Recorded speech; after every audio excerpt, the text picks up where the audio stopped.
Samedi 26 juin 2021, bon week-end, biskan soboso pour na kolanda kindoki politique o mesana ko informer bino pe kokota na mozindo ya o etali bongo ba situation politique ya mboka na biso ba actualité politique ato analyse kana bino longo to argumentaka kasi to bosa na te komema ya biso ibanga pona kotonga édifice monene o ezali bongo République démocratique du Congo mboka na yo mboka na biso nyonso mboka bakoko batikela biso. Alors pona mokolo alelo samedi alelo to yambeli bino azali so ya ko présenter te azali moko ya ba habitué à plateau kindoki politique papa Robert Kumu azali moko ya ba kambi tope moko ya ba cofondateur ya lisanga politique Union pour la Nation ya lisanga politique IDPS na lingena na loba yango.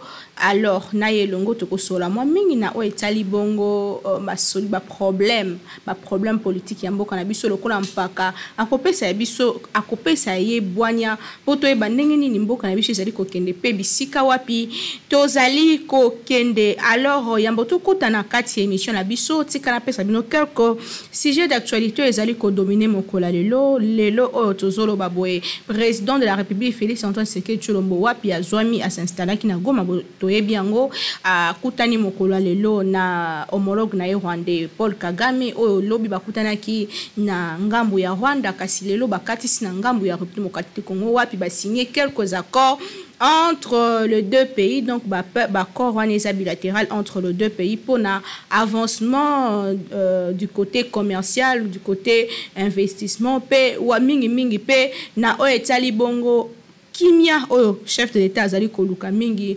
kozongisa na kati ya est ya République démocratique du Congo affaire Jeep ya ba député ya décidé ça qui conférence de presse hier en tout cas ba loba ki ke bon bazar non baza na posa ya kozo ba Jeep wana te donc baza bango bakozwa yango te atako ye na kati ya mboka na biso bango bakozwa yango te. Alors tokokota na kati ya vif ya sujet ya mokona lelo tozo débattre sur quelques sujets d'actualité ndenge boyebi ndenge mboka na biso ezali kotambola to esaki bino pe que quelques légions ya ba nouveau recrue ya armée congolaise ba komaki hier na Ituri pona ko défendre intégrité nationale basala ki formation na bango elenda na Kisangani na camp colonel Lukusa tant basilisi bazalaki directement expatrié pour bakende ko bunda na front bazalaki motivé pe bazalaki mingi bilenge kati na bango bazwaki maloba ya chef de l'état pona ko bengana munguna na kati ya République démocratique du Congo na partie est o souffrir tango molai na ba problème ya guerre. En tout cas tozana na kati ya kindoki politique na ese kimino que tozali na papa Robert Kumu yamboto kota na ba vif de sujet na biso quelques points d'actualité autokoza nango papa Robert Kumu mbote na yo. Mbote mama journaliste. Bonne santé. Malamu tuzali malamu. Lelo oyo chef de l'état congolais a signé ba accord na République du Rwanda accord wana oyo ekosunga les deux pays ba se développer du côté commercial, du côté investissement et puis du côté ya kimia ba livra qui peut conférence de presse acte wana et salut o lolenge kani. Merci mama journaliste na kanisi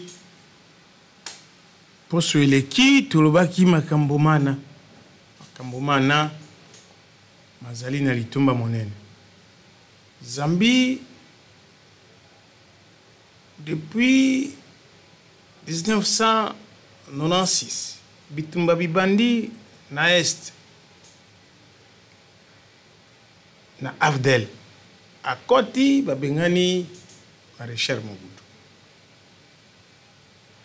banda wana tilelo yiki ezali na biso na bandeko na biso ba monyele mwa ekolo na biso, c'est-à-dire Uganda, Rwanda na Burundi. Mwa moke Tanzanie tozali kabola mboka na biso na bikolo libwa tozali na bango kokabola mboka na biso.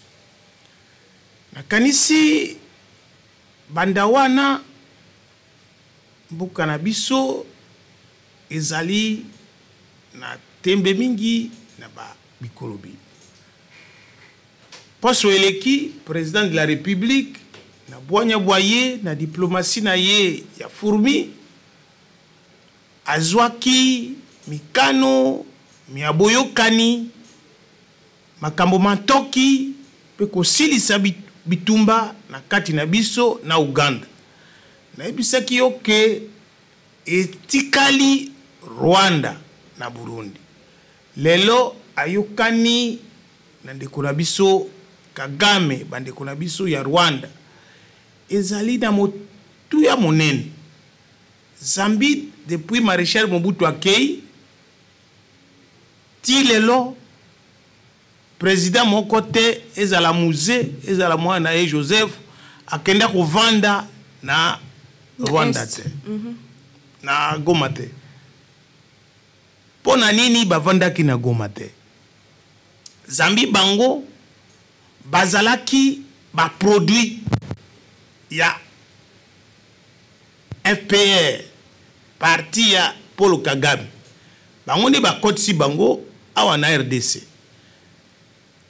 Atako Kabila zalaki bokonzi aba ye moto akotisaki ye atiali ki ye da bokonzi ye moto aboti ye po moto asali yo azali nde papa mama na yo. Tango musée akoti atimboli mapeka balongoli ye. Tango balongoli musée bango nde batie Kabila. Kagame ne pouvait pas assigner l'accord où il a engagé RDC na Joseph Kabila. Zambia yebiye abandi na armée na ye FPR ayebi ndenge ya ezali akoki kozwa bangagement oyo ezali kozwa mikano boyokani na RDC akokai kozwa boda Joseph Kabila. Lelo tokei na maponami RDC eponi mwana mboka Chilombo Félix Tshisekedi. Somi ya Congo. Eh ben, Kagame na Museveni balobi oui lokola somi ya Congo yemi tuzwa boyokani biso na ye. Po mambi ya kozwa e koengager ba Congolais po soupçon ekozala te. Nango mo opposant bazo mona que ça quand même kitoko penza te na ba o bazo za la considérer lokola bayini na biso bazo bomba bandeko na est le président de la République osana bango ba corps pe ba alliance n'est-ce pas là selon ba opposant genre ya ko trahir mboka te mama nangai journaliste biso tozali kokabola ndelo na pays libois mboka libois bikolo libois. Est-ce que biso tokolongola Rwanda la carte na tout effacé yango tokolongola Angola tout effacé yango tokolongola Congo Brazza tout effacé yango Centrafrique tout effacé yango tokolongola Soudan du Sud tout effacé yango na tableau et comme Congo tokolongola Rwanda. Biso ba Congolais tozali condamné kubika na yokani na bikolo biye tozali na yango. Na kanisi Olandi président l'introduction na ye na réponse à ces journalistes. Tu vandaki na boinani biso na ba Rwanda. Sikoyo makambo ya boinani esili. Mama batu bakufi 6 millions de morts. Ndege bango batu baoloba. Mais 6 millions de morts, c'est-à-dire Congo Brazzaville, mboko nyonso ya Congo Brazzaville batu bakufa. Le plus important que toke na ngambo ya boyokani diplomatie. Boyokani toye bande nini tukuvanda ndenge nini omoni tango batu baobunda. Commerce frontalier na Kiseni na Goma chaque jour ba mama ba okadis chaque jour na Goma made sezoken biloko ezo ya na Goma biloko pezo ke na Kiseni bato bazoliana bazobalana pe bongo tosala nini toyokana te ifo toyokana mboka na biso etombwama mpo soko boyokana toyokani lokola bayokani ye na Uganda ayokani ye na Kagame bitumba ekozala lisusu te sika bitumba ekotikala tokoyeba monguna bokoloba lisusu Kagame azoboma biso Kagame Museveni azoboma biso sika tokoyeba sika monguna zali. D'ailleurs à lobby qui a zappé pour le tas de sièges pour nos ongles ça kimia. Ah ben voilà ye moko a monique nzela muzo ezaite kimia ndenge na lobaki liboso Kagame akokaki koyokana na Kabila te po ye moto asigné ba accord o eza ko engager Congo po ayebi Kabila po ye moto asali ye po azala wana président akosigné ba accord ko engager Congo.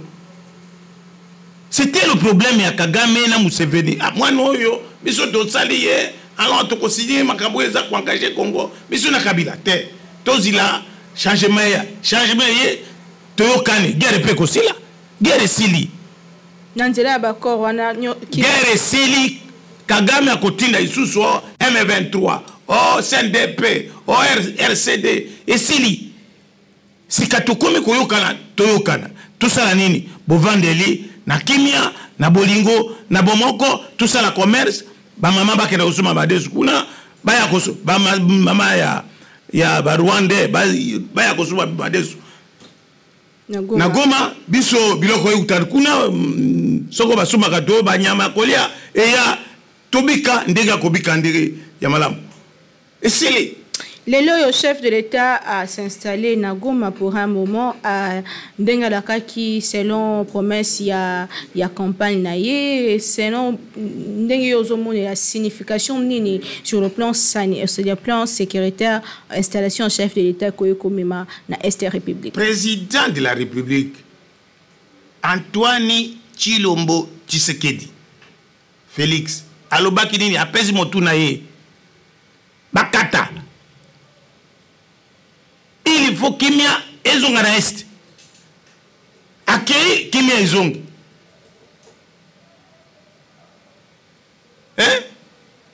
malamu pona biso ba Congolais na kanisi sika na butu ya lelo na kati ya Goma bato bakozala sai na esengo biso na Kagame aye awa seke bitumesili etikali nini toyo kana bandeko na biso oyo bayaki ya ba Kinyarwanda ezala ba Hutu ezala ba Tutsi bavanda na kimia bayebake soko ozali Congolais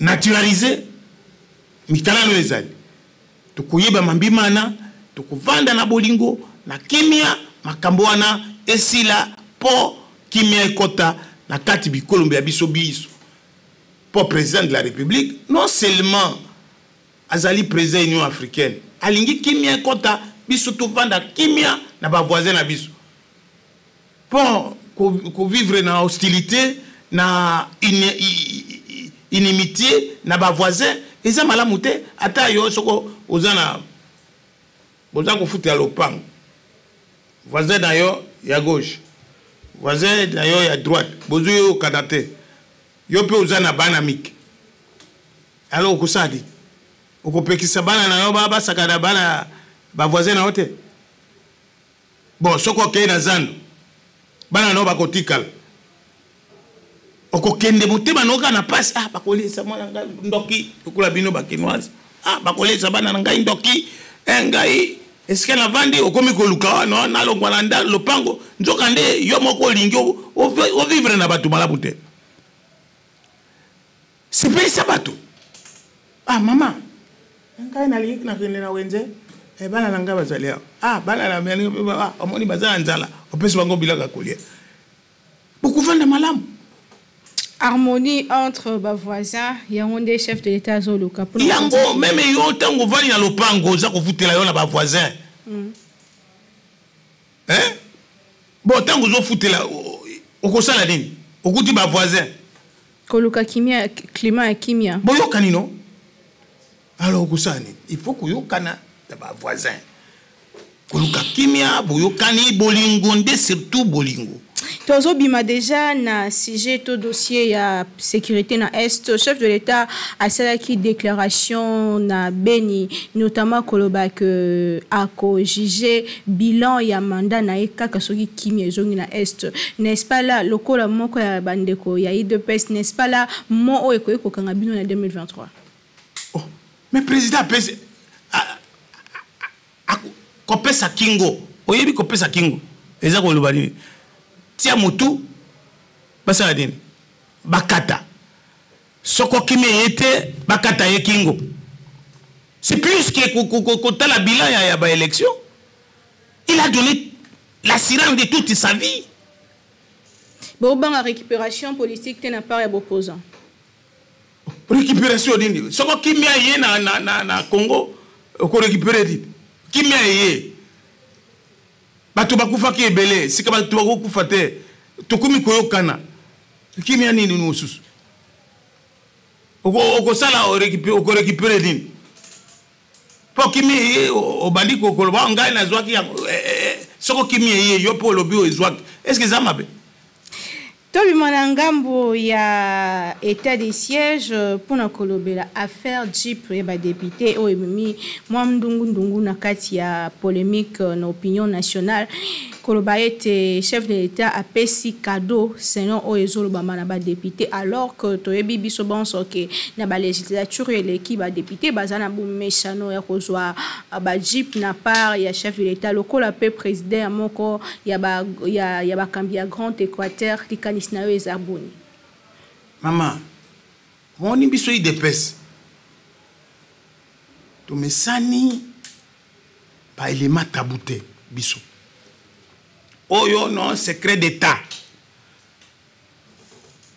Secret d'état ils ala pas na biso. Il n'y a pas de secret na IDPS. Pour na biso makamunyo se bimaka poisa. Tolobaka polele. Biso bo makambote. Parce que le secret ezali kako yo bomina mutema na yo. Soko na yebisi yo likambo. To komi balès que c'est secret. Po yo po ko yebisa botu bosusu. Secret zate. Et loko nini biso IDPS to sepeli sikoyo. Na likambo wana ba Jeep. To sepeli Zambi prise en charge. Ya destin, ya peuple congolais. Mosalo biso to sali. Depuis 38 ans, il y a que conscientiser Bato. Bayeba, rôle, il y a destin na bango. Ba liberté na bango, il faut bayeba yango. Un des attributs à la liberté, c'est la liberté d'expression. Kobomba kamakambu na matamate. Il faut koloba. Yomo kolobi, même président, yomo kolobi, na transition, papa ça qui va député, ba Jeep. Est-ce qu'il va le baguer? Pour nini, philosophie dit silence. La politique dit silence. En 2006, papa ça va député, ba Jeep. Est-ce qu'il va le baguer? Pour philosophie dit silence. Mbaloyo, en 2011, papa ça va le baguer. Sikoyo ba député ba pesi ba ngodi population à lobby pour nanini puisque azui destin na ye on met pour nous c'est une fierté. Est-ce que c'est opportun pour la population alors que la population a souffert? Maman, population a s'attribué destin na ye. Pour nous c'est un avantage. C'est-à-dire mon sala to sali to lingi to na démocratie participative. Na démocratie participative, il faut peuple yé moko azwa destin na yé, azwa engagement. Soko prenons dans l'hypothèse où c'est le président après ce véhicule. Hein? Après ça qui donne ya ba véhicule. Mais pour nini peuple aloba ki na 2010 3T la transition. Parce que c'est atanga ki ye tanga monoko. Hein? Les loyo ba véhicule bon ba pesi ba komi koloba ah président yo biso toujours la nzala yo pesi ba député voiture. C'est aussi une approche. Mon président, il faut y bisabato, bisoto y bisabino. Pour ni président, si dans cette hypothèse-là, oyo bazakolo. Mais président zo bunda pour katia kimia, tanga tie kimia kuna na est. Soko kimia ezongi, ezali un avantage anani. La population. Bon, tango moni ba député na biso. Pour bino qui n'est pas parlementaire. Député, oyo baya kana premier mandat. Baleki oyo ba vanda 3 mandats. C'est un tiers neza et zonga kana parlement. Ils sont 370 députés nouvellement élus. Bazoya na moto, bazoya na bisite. Bazoya na moto. Na parlement.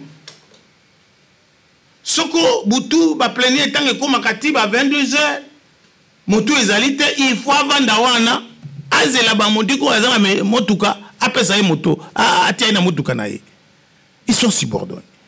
Bato ba ya kamingi banani ba enseignant ou baza populaire ba infirmier na ba leader d'opinion ba ya kana premier mandat wana tango ayena mwasi na ina bana Oliba vanda kuna esika biso vai na masida baye kofuta na ville ou bien na lemba na bandal kuna vie eza cher bazo futel ba député bazwaka frais d'installation te otango aza kozela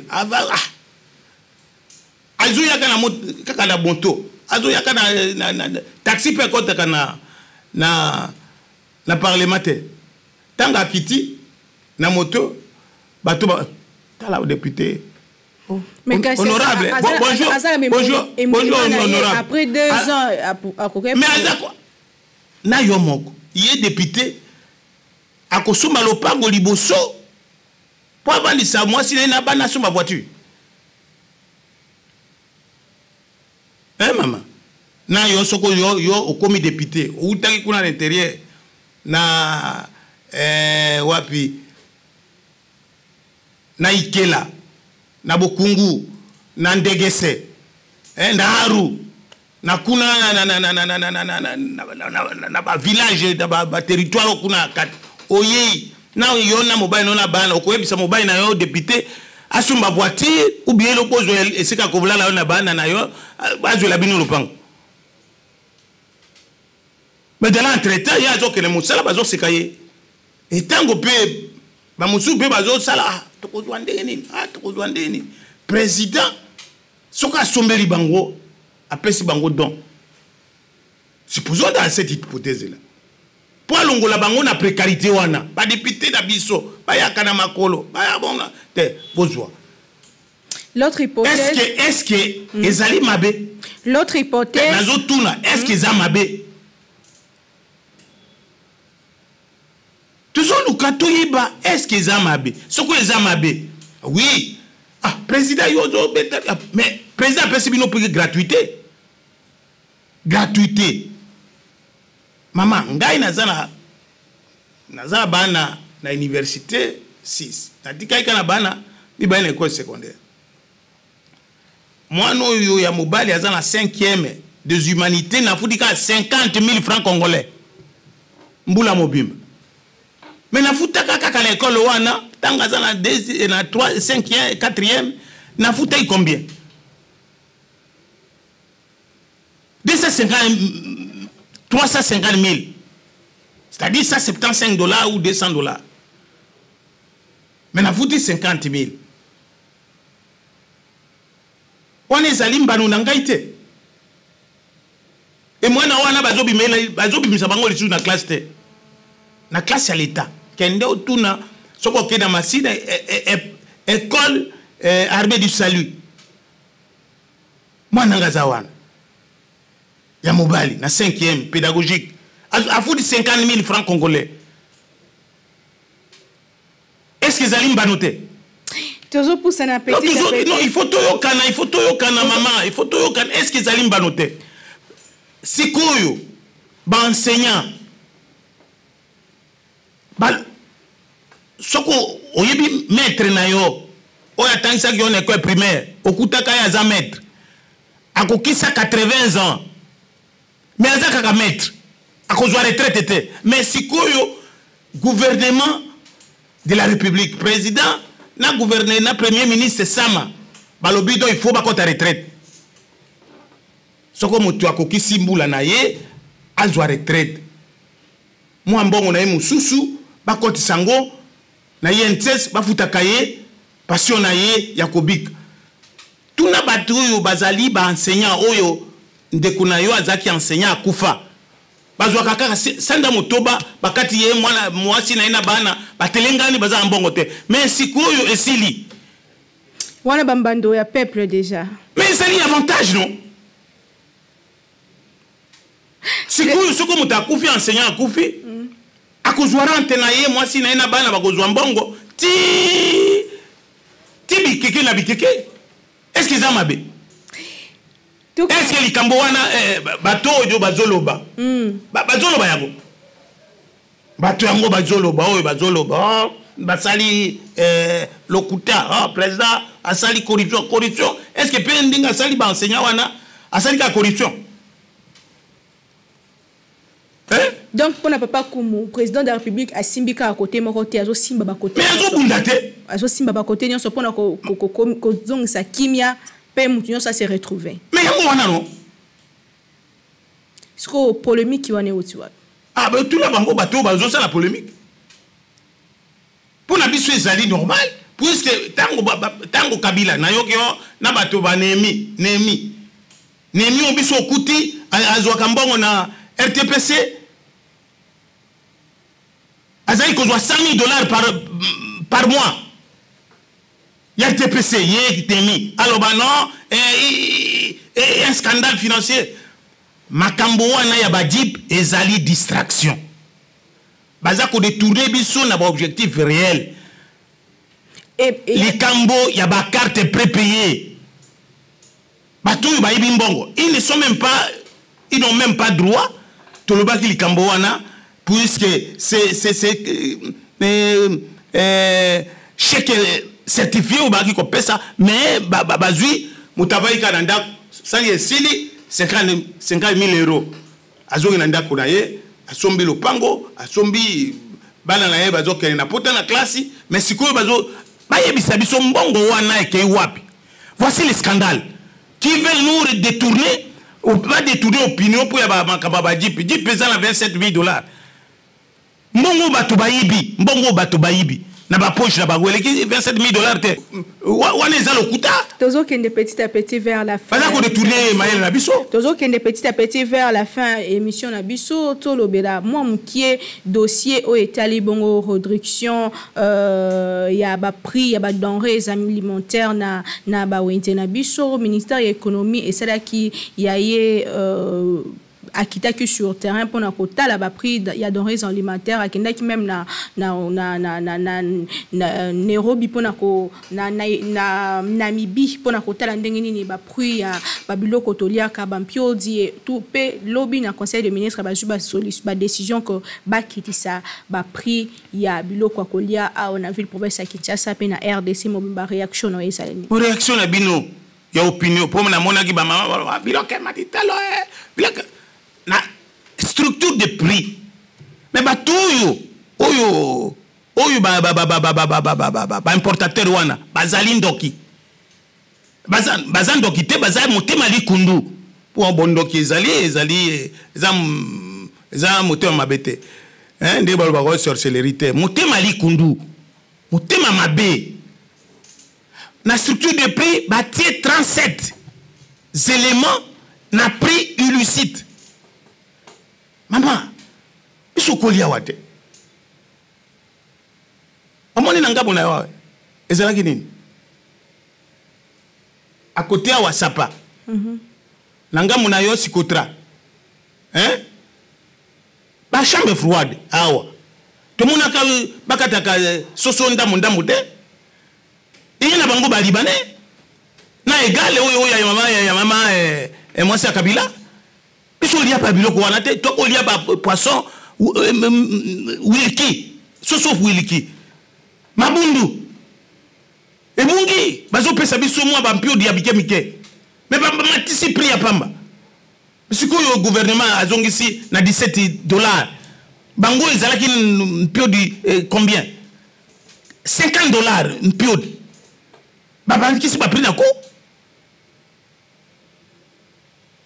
pour le bac gouvernement azo ça le côté à ça qu'on s'occuper puisque biloko qui t'a lancé biloko kita biloko auto importa ka déjà y a-t-il une solution pour que na kati na biso moko pe ana mboka na biso to produit pour que to si sanzala parce que kozela o ya de uta ka libanda wana e ko kozala solution moko eza vraiment c'était l'objectif final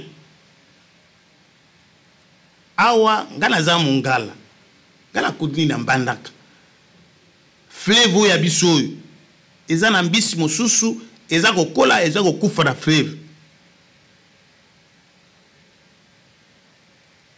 hein mbisi bele ça c'est l'objectif final mais à moyen terme à court terme il faut tout importer ba bateau de pêche et y a na fleuve mais que j'attends dans l'entité il faut tout lire il faut bateau bali ya bampiode mais bino pe bana ya biso ya kisasa yo lia ko lia mbisi ya mai ya fleuve bolinga kate biso so ko mbisi o richance o bengi batideli o mbisi ya mai uti na mbanda kuna bana bakolia te oh non zai bino bana kisasa bolinga mbisi wana te méthode eza pour longo la zai wana vraiment donc c'est ça solution en cours bango motema likundu motema mabe gouvernement a découvrir 36 éléments na structure de prix babakisi yango na moyibi na motema likundu na bango hein tout ces éditions alors moi je pense que président azako luka atia bato nyonso na isika na bango yango to bandeli wana to bandeli te tozo koba est-ce que to bandeli tout ça kokoba tous ces émissions qui de politique à l'élo na dossier coronavirus Covid-19 troisième vague tomoni ezo beta makasi kasi moi ba mesure o ezo maki na ba konti ya ville province ya Kinshasa pesa ki mbutu yo etant que nganga mayele oyebi moi mingi na o etali histoire mboka na biso nini faut sala malelo o tozoloba pour que population congolaise en général pékinoise en particulier ba se prévenir contre coronavirus tout le baki likambo wana na émission les kino poso eleki tout ça la nini tomi batela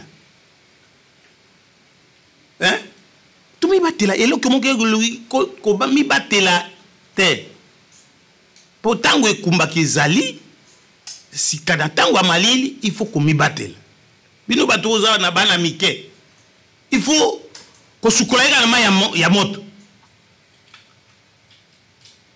poko mi batela komela kaka café ya moto biloko kaka ya moto botika ba fufu ya malili wana komi batela nde eleki eloko moko eleki te o vaccin o nini eloko moko eleki komi batela te protégez-vous et protégez les autres batela omi batela po batela baninga nayo soka likambo oyo ngobila zwaki wana ngobila ifo balongwa na kanisi da benga ki ministre de l'intérieur na kamwe lobi abengi ye basololi azongisi il avait fallu suspendre ye ngobila za moto mabe Daniel Aselo na ebité premier vice premier ministre na ebité pourquoi azokela ngobila mawa ngobila za motima likundu motima mabe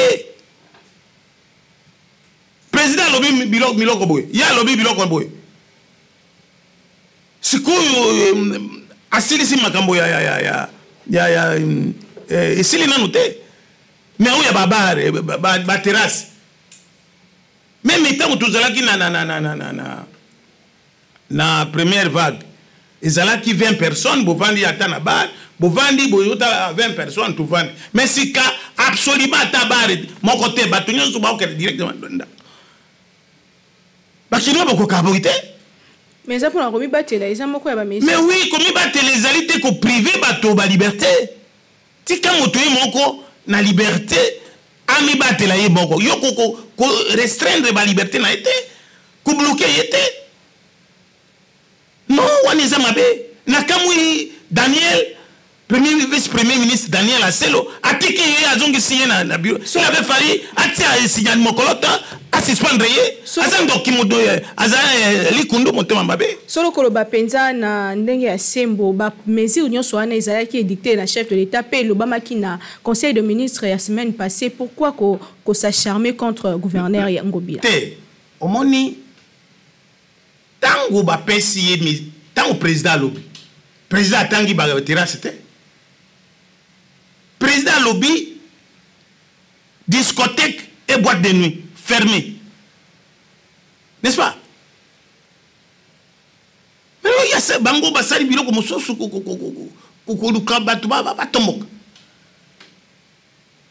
biso régime ya biso ezali régime ya répression te toboyi tolingi batu ba vivre na liberté puisque na ba valeur que nous défendons biso y dépèse.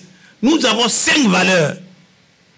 État de droit, non-violence, liberté, égalité, solidarité. Et en plus, enfin, Etienne Tshisekedi Kobakisa amour. Amour du Congo, notre pays, amour du Congolais, votre frère. Dans cela, la liberté est l'élément essentiel pour le développement. Donc, pour restreindre la liberté, ils allaient empêcher les bateaux, amener dans la révolte. Ça, nous ne pouvons pas accepter cette voir les choses. Et donc, à Selo, na Bengio, il faut suspendre Ngobila. Madame Mupenza, il faut qu'on suspende. Nous ne sommes pas ça dans la makambo ya ki banditisme utaza ko bilinga ko boma ko bebisa régime na biso. Tokomi na suka émission na biso kindoki politique, je pense que gouverneur peut pas long il faut procéder wana à suspendre na assemblée provinciale. Puis ça sali mabe. Et puis John pour il faut abengaye. Soko batolobi ba kufa. Mercredi so batu ba kufa ba blenge ko lobadine. Cette incitation à la révolte de la population, c'est une infraction.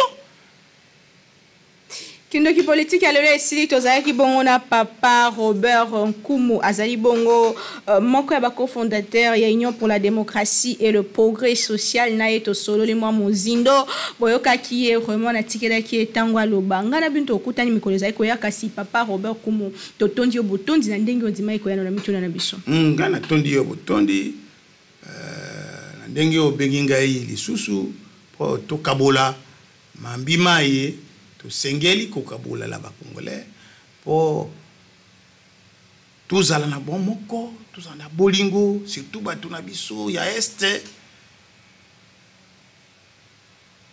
sikoyo lokola tozui président zui makanisi ya kozongisa boyokani na Rwanda na ba congolais total ndenge nini expérience wana eko kende komema biso na bomoko na boyokani na bolingo po totombola Afrique centrale na biso.